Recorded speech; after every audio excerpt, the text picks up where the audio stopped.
Hi there, and thank you for tuning in to the Social Circus, where every week we dive into a variety of topics covering social media, mindset, and how to run your business. I hope that you enjoyed today's episode. Hello, my lovely listeners, and welcome to another episode of the Social Circus. I am your host every week, Sarah Thomson, and today I am thrilled to be joined by my friend and fellow entrepreneur, Becca Maxwell from Do Divorce Right. Welcome, Becca. Hello, thanks for having me, Sarah.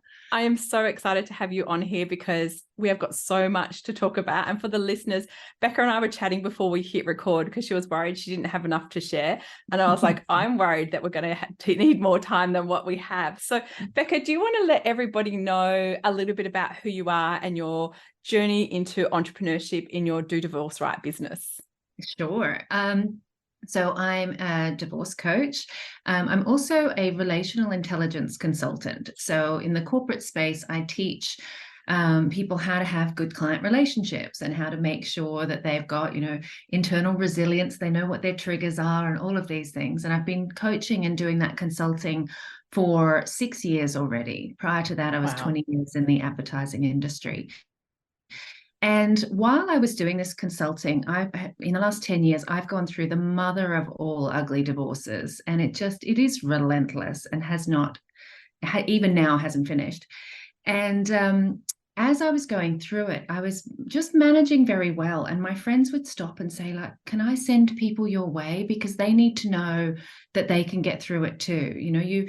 How are you smiling? We know what it is that you're having to go through. How is it that you're smiling and coping and raising beautiful children, have gone on to find an incredible partner and traveling the world and, managing your businesses? And I was like, well, sure. And what I realized was that consulting in that relational intelligence space taught me so much about how to get through really difficult things and how to manage ourselves, even if we can't, manage somebody else.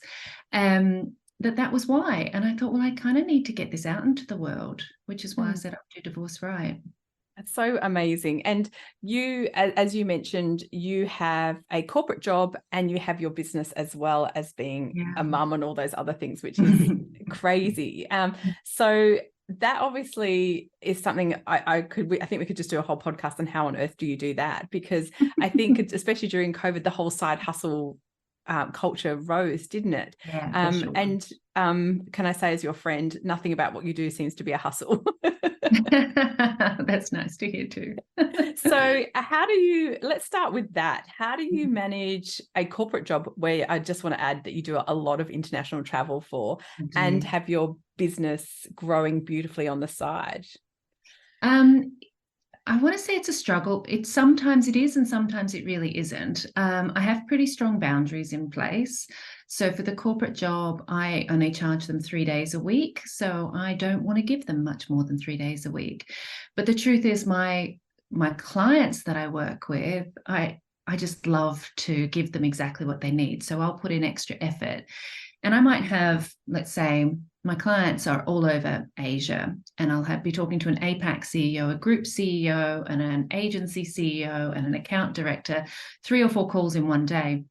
But I'll work my tush off to make sure that the 30-minute call or the 45-minute call is as punchy for them as it can possibly be. Mm-hmm. But I just don't waste my time on things like, I don't know, what do I not like? I don't do great follow-up notes, and I don't if it's not really going to affect my client's experience, then I either delegate it back into the business and ask somebody to pick it up, or I delay it until it actually becomes something they need, or I delete it. And I'm pretty good at just not doing the stuff that doesn't really need to get done. And so that's the corporate space and building boundaries around that. But to be fair, we could probably all adopt that in our business as well, because I think we all struggle with that massive overwhelm and that never-ending to-do list. And I always say to people, just drop stuff. Like, I'm a big fan of that. Yeah. If it's been on your to-do list for 2 weeks and it hasn't, and nothing has lit on fire and made it your number one thing to do, maybe it doesn't need to get done. Maybe it's okay. And I imagine from your perspective, because I know you're incredibly good at your corporate role, from the client's perspective that you service in your corporate role, that they're probably loving those power sessions that they have with you, and the follow-up notes are like a nice to have that probably don't really matter. Exactly. They really do. It's like, I often have clients to say to me, that is the most meaningful conversation I've had in 3 months. See you again in 3 months' time. Look forward to it. Right. And Brilliant. I can drop the ball again for 3 months. As a consultant, I'm not having to do a lot of doing. I, raise some points with them. Like, here's some watch outs, here's some highlights. You need to pay attention. I'll come and check in a couple of months' time. Brilliant. So I get that I'm in a position of privilege. I'm very lucky to have that job that I do. The side hustle, then, I guess the challenge there is, how do I make that a priority? Yes. And when you are building your own business, you have to do all of the things, even if it feels like, but that's not very important, or that's not very interesting. So I made sure I got a VA very early, probably before the business needed one. But it did mean that I've got accountability then, somebody who's waiting for me to deliver the content, right? Where is it now? Where's that podcast you promised? Brilliant. Where's that, social media plan you promised me? So it means that I've got somebody to hold me accountable and to push me. And it also means somebody I've got to delegate to. So I've been very, very clear on, I can work in my zone of genius, and I can coach people when they need me, and I will go out of my way to make myself available to them. And it means that I cannot be super available in finessing the weekly newsletter, because my VA can zhuzh that for me if I need it. You know what I mean? Oh, I know. And I love, Becca, I think that's probably why you and I get on so well. We're very much that mindset. And I think it comes from definitely working in agencies where there is so much work. If you're a perfectionist, you would probably have a breakdown within a month of working in an agency. It's just like, you've got to get it done. 99 is good enough. 90 is good enough. Just get it done. And so you become very productive, and you also become very prudent at, it's okay, it's good enough, it's fine, I'm going to put it out. Not perfection. That's right. Yeah. And that is our friend every day of the week, isn't it? Yeah, for sure. For sure. Amazing. So you've got amazing corporate job, which brings out all of your wonderful skills that you're very clear on your boundaries. And then you've got Do Divorce Right, which you have taken on extra support from day one, essentially. And in terms of that service, because when I'd met you, I didn't know that was a thing. And having been through a divorce myself, gosh, I could have done with you in my life then. It's really hard. And we lean on our friends and family who get very fatigued by our whinging. Yeah, they're not necessarily well equipped either to hold space for people when they are suffering. So as a friend or a loved one, a family member, you want to fix it for them. Tell me where to go. I'll go and beat him up. Like, I'm going to tear him down in social media or whatever it is. They want to fix it, or quick, I'll order you some ice cream, or let me get that bottle of wine. But they're not necessarily helping you with the tools and techniques to build your own capabilities and your own resilience. They're wanting to take it away from you. And I think, take that pain away from you. Yes. And one of the biggest struggles I've had in the job that I do really is that I can't take away somebody's rock bottom. And that is genuinely a gift. I can help accompany them as they get to that rock bottom, and I can help them see their way out of it and build their way out of it. But when you hit rock bottom, when you are at your worst and most vulnerable and, most pained, is when you grow. So it's a gift, actually, that I get to nurture people, create space for them, allow them to feel that pain in order to get to a place of healing, and in order to get to that place of growing again and building a new, completely different, absolutely gorgeous life. Which is very hard to see when you're in. It's hard to see the other side, isn't it? Absolutely. And that's why I think you need some consistent support that's actually, qualified to do it, to help you get through that. And for some people, it's therapy, right? They're unpacking more than just the situation that they're in at the moment. So they might need to go and speak to a therapist and unpack some of the patterns of behavior that have gotten them there. It's a whole other thing. But for some people, they're like, well, I'm a capable human being. I'm not actually suffering. I am just finding this too freaking hard. And I want to be able to set some goals. I want to be able to set some, boundaries as well. I want to be able to learn how to not be overwhelmed by this. then they come to me and get some help. I love it. And so I know that because I follow you avidly on social media, and I know I'm not your idle customer because I'm very happily married. Yeah, not but what I do notice is that you give really practical advice. And at the time, like I read your stuff and I take myself back to when I was going through a divorce myself.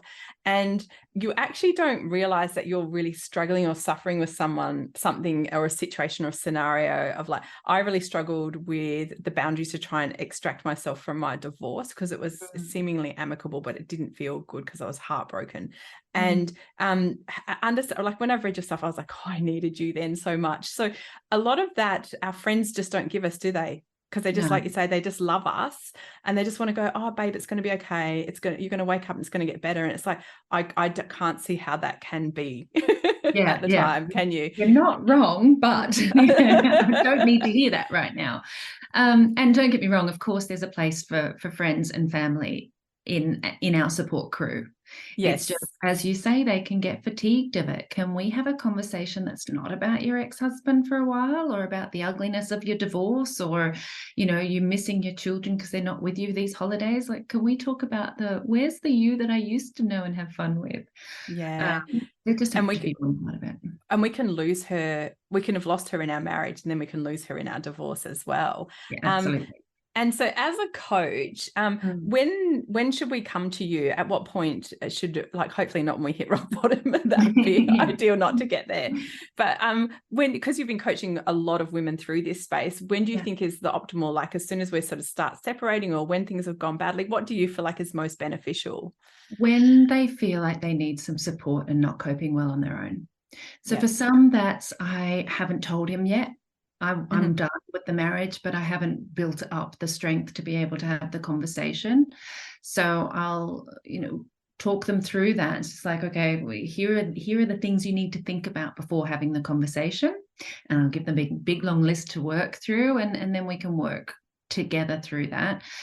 For some, it's, oh my God, he's left me. He's been having this affair and I can't think about anything else but wanting to destroy his life. I'm not coping. Right? It's a reality. It's like, okay, I can help you with that. Let's set small goals, and maybe it's not stalking his girlfriend on social media for a few days. Is that not a goal? It can be that small. And, how do you distract your brain from letting this overwhelm you, etc. So I guess there's no real ideal timing, apart from if you feel that you're not coping, you might need some support. Yeah. And I think one of the things that's really nice, and I definitely felt this in my own divorce, was having someone like you in my life would have been really lovely to vent the feelings without feeling judged. Because even though your family and friends love you, if you say things that are awful, which you're often feeling, it can do damage to those relationships.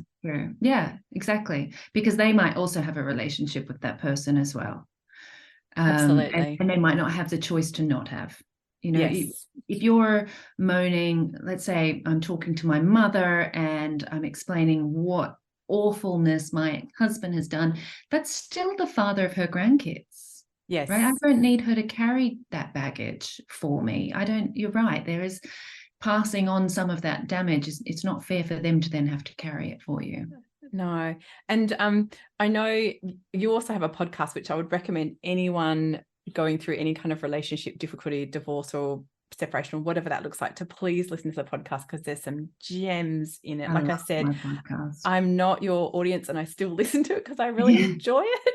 And I just think you give really sage advice, and you have some lovely guests come on as well. So in terms of starting a podcast, because I'm going to roll on and talk about running a business as well. In terms of starting a podcast, that's a big commitment on your time, isn't it? Yeah. Again, the VA really helps with this. Okay. So I record the podcast a bit like you do, right? So we use video as well.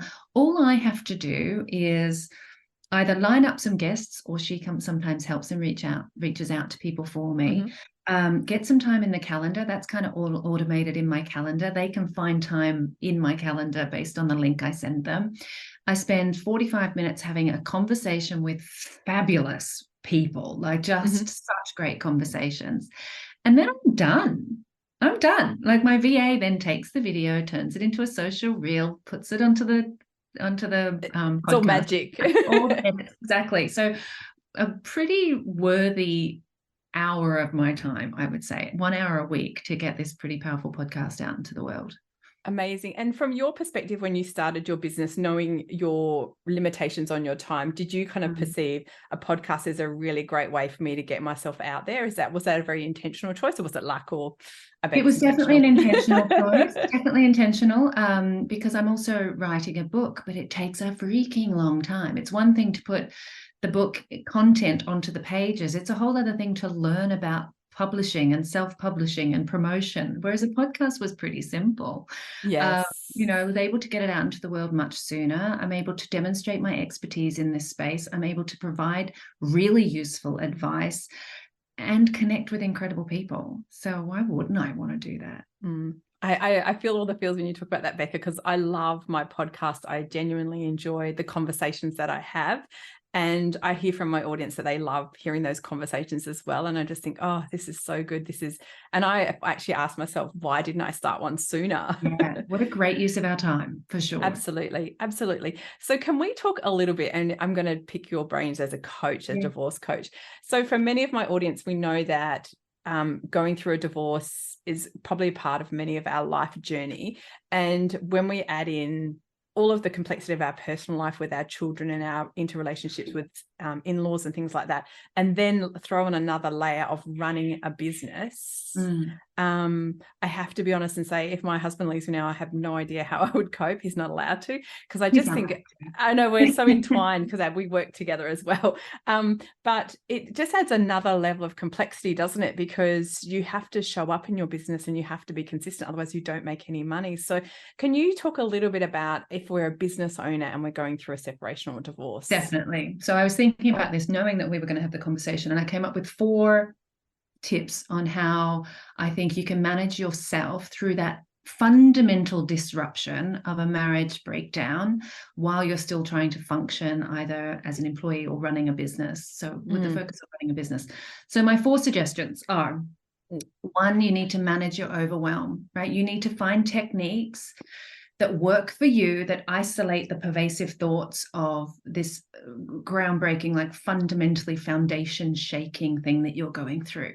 And those techniques will be different for all of us, but I have oodles of them. And, get in contact with me. I'll send you some free resources, but it's really important.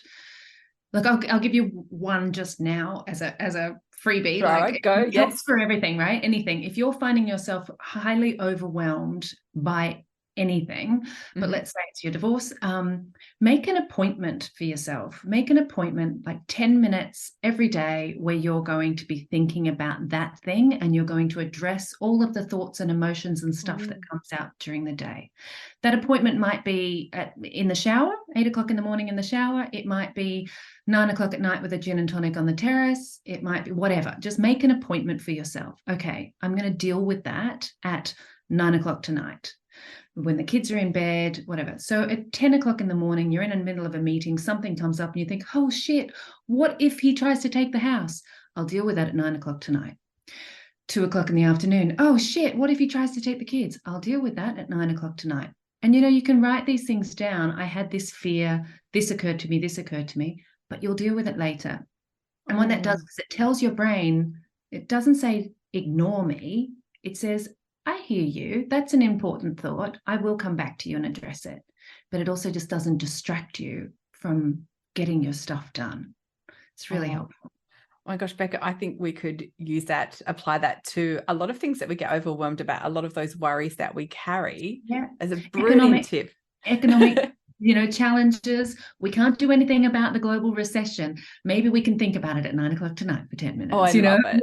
Oh, or, goodness. Grief or whatever it is, or your health, whatever. You're like, put it at 9 o'clock tonight. I'm going to worry about that. So that was your first one. Oh my goodness. That's my first one. For these. Go. Right. And that's just that first tip was find techniques that help you manage overwhelm.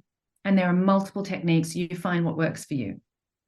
The second is act with integrity. So I want you to act in such a way that you're not going to look back on your behavior and feel guilty or blame or self-doubt. it might be the case that you lose the assets that you're really hoping to hold on to.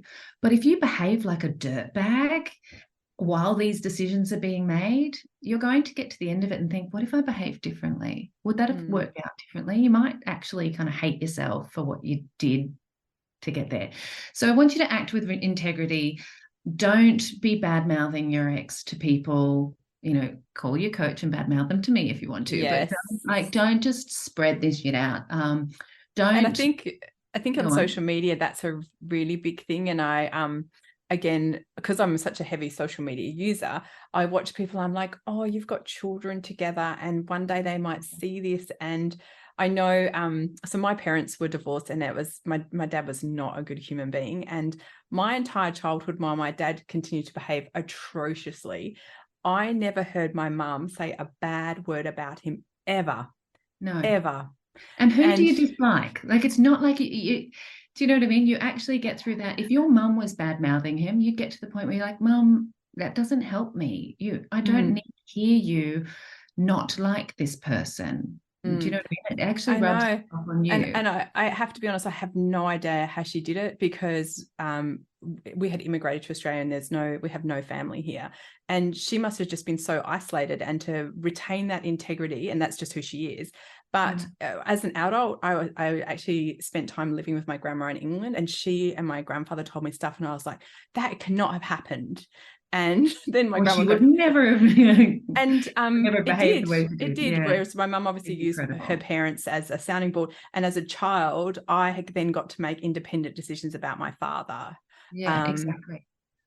I feel like that is super powerful, and one of the ways in which I've tried to bring that through my family is that the children get to decide their relationship with their father when they're ready. But if I'm planting this seed of he's behaved badly, he's a bad person, he's a this, or this, or this, or this, or this, actually they're going to be reflecting on their relationship with me, not their relationship with him.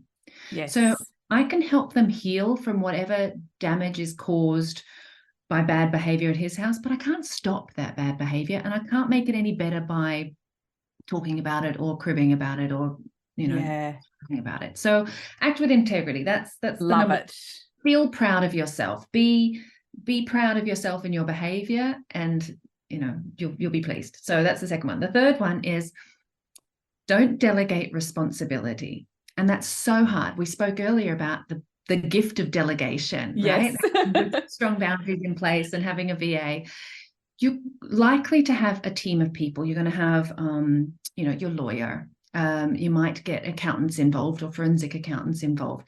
Just don't delegate the responsibility of the decisions or the arguments, because you're the one that's going to have to live with them. So as your lawyer might be pulling together the argument, this is how we're going to go to court and this is what we're going to say to the judge, take some responsibility for that. Put that into your own language. How does that feel for you, really? Don't let somebody else create the narrative for you, because it's yours, not theirs. Wow. I know that's big, hey? It is big. It is big. It's like one of the ways, we were just talking earlier about overwhelm, and one of the ways we think we can deal with overwhelm is to get other people to make decisions for us. But actually that doesn't help you at all. Taking responsibility for those decisions yourself allows you to then face them, own them, be okay with them, move on from them. Yeah.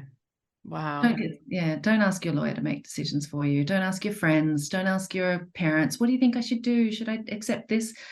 Sit with it. Think about it. Make that decision. Speak to you as a coach. Yeah, exactly. As a sounding board. I love it. Yeah. Let's hear number 4. Number four is it's really important to fill your own cup. And again, like the overwhelm techniques, it's going to be different for every one of us. If that means going for walks, in nature, if that means having a bath, if that means watching romantic comedies, laugh until you cry, whatever it is, still have some joy in your life and find that joy, nurture it, look for it, hunt for it, embrace it.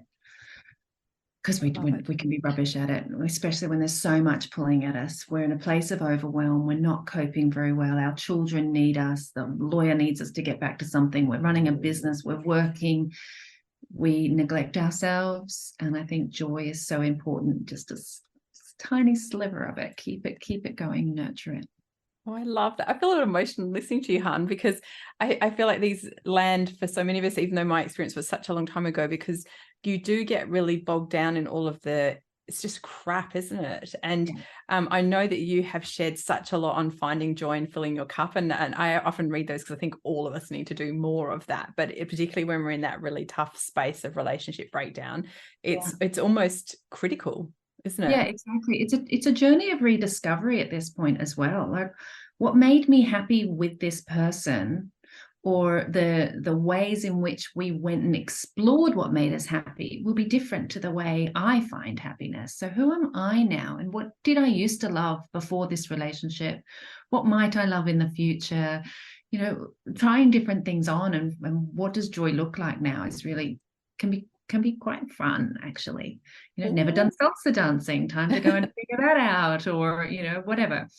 Oh, I love it. Oh, Becca, look, thank you so much for agreeing to come on my podcast. You have shared so much wisdom across a broad range of topics, but I love those top 4 tips. I think they will land for a lot of people listening to this. And for my audience who are listening, if you are in a space where you're going through a relationship breakdown, or you're thinking about it, or you're struggling, as Becca said, someone like her in your corner is potentially what you need when you feel like you're overwhelmed and not coping. So please do reach out to her. She is very active on Insta.